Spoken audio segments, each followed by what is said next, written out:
Hello friends आपण मानक पई मु नहीं आसी बहुत सुंदर रेसिपी सांबर रेसिपी से बहुत कम परिवार बहुत कम समय रे प्रेशर कुकर साहाय्य आपण जल्दी रु जल्दी सांबर बनई पारे। देखो ये मुझे सजना छुई बैगण कखारू हरड़ डाली ता सहित पियाज टमाटो रसुण कंचा लंका धनिया पत्र भेसुंग पत्र प्रथमे आम गैस रे प्रेशर कुकर को गरम कला पर से तेल ऐड करवा। मुझे सोरिष तेल व्यवहार करी आपड़ चाहिए ठीक अलग तेल भी रिफाइन तेल कि अलग तेल व्यवहार करें। से पियाज ऐड कली पियाज मुझे देसी पियाज व्यवहार करी आपड़ चाहिए देसी पियाज भी व्यवहार करें नचेत नॉर्मल पियाज भी व्यवहार करें। पियाज को बेसी फ्राए करें जस्ट हल्का रेड है से कटा कंचा लंकार व्यवहार करवा। कटा कंचा लंका को एथर ऐड कलापर से टिके फ्राए करवा। फ्राए कलापर आम एथरे परिवा कटा परिवा को एथरे आम ऐड करवा। मुझे जी भी परिवा नहीं आपड़ चाहिए एथरे गाजर बीट अन्यान्य परिवा एठी व्यवहार करें। आजिकल पिला माने जिते टेस्टी खाइबा बनई देवे से माने बहुत जल्दी खाइबे। तो आपको बहुत भल भाव मिक्स करूँ। मिक्स कलापर एथरे आमे लंका गुंडर व्यवहार करवा। आम जो काश्मीर लाल मिर्च एथरे कलर भी आसीबो ताको आमे एठी गोटे स्पून नबा।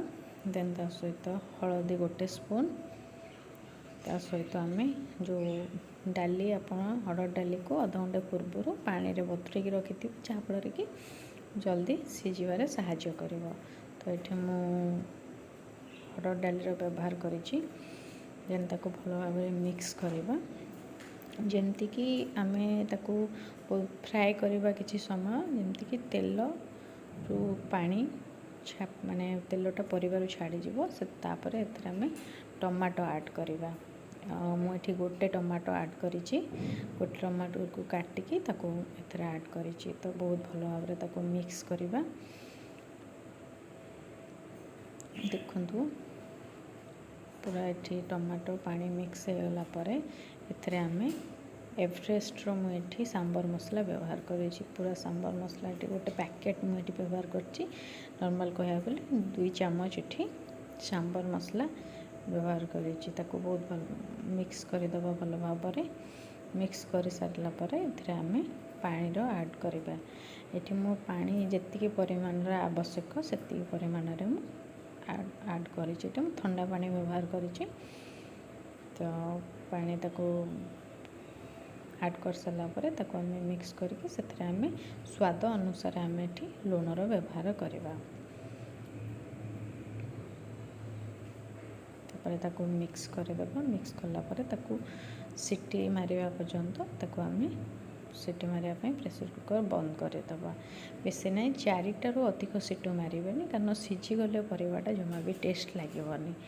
सीटी मार सारा पर ताको नॉर्मली आम रखीदबा जमती कि से तार गैसटा आपे आपे बाहरी जीव कारण ता भितर से जी परिमाण सीझा कथा से सीझीज।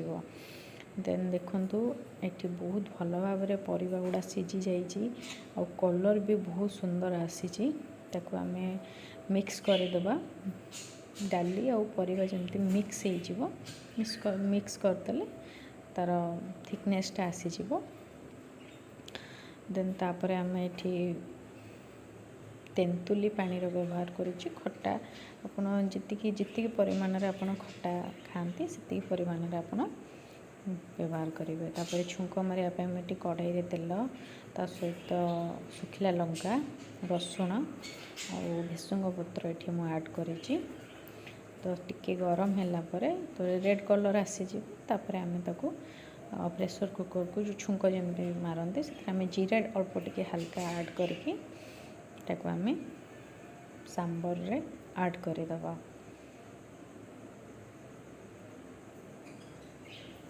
तापर ये टिके मु गरम पानी रो व्यवहार करी कारण सांबर थिकनेसटा टिके बहलिया थिला। तो से मु गरम पानी जो ठेरे छुंक मारती से मु गरम पानी टिके करी तादरे मु ऐड करदेली।